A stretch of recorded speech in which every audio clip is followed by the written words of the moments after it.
So I had to ask myself, in what world would this be an approved mask for a kid's TV show? And then I remembered I grew up with these books. Do you see this shit?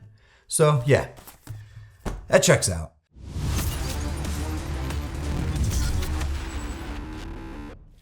So HOKUM follows a writer played by Adam Scott who retreats to a remote Irish inn to scatter his parents' ashes, unaware the property is said to be haunted by a witch.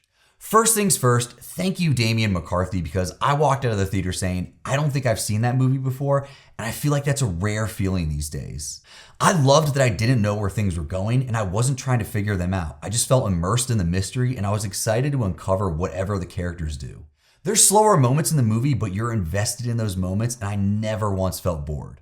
The movie does a solid job at building tension and you have some genuinely creepy scenes in here. One sequence in particular I think will have horror fans like, yes, I missed this feeling. The characters in this movie are great and they all serve a purpose to the story.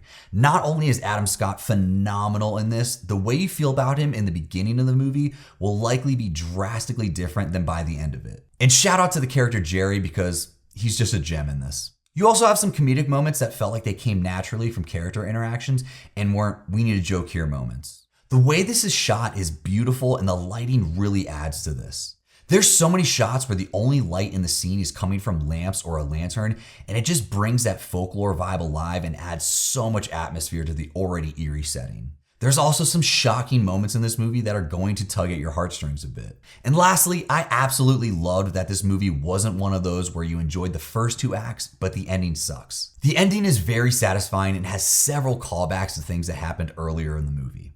To get to some of the more lackluster stuff, can we please chill with the main character has trauma trope?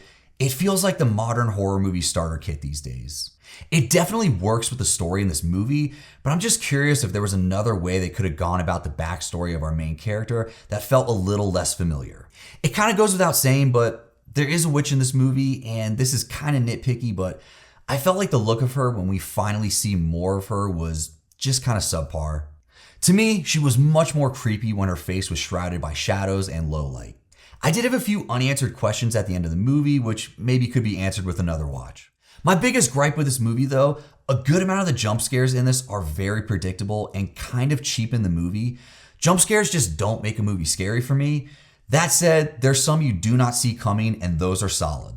Overall, HOKUM is one of my favorite releases so far this year. Even with some cheap jump scares and overdone tropes, it's a unique story with great characters.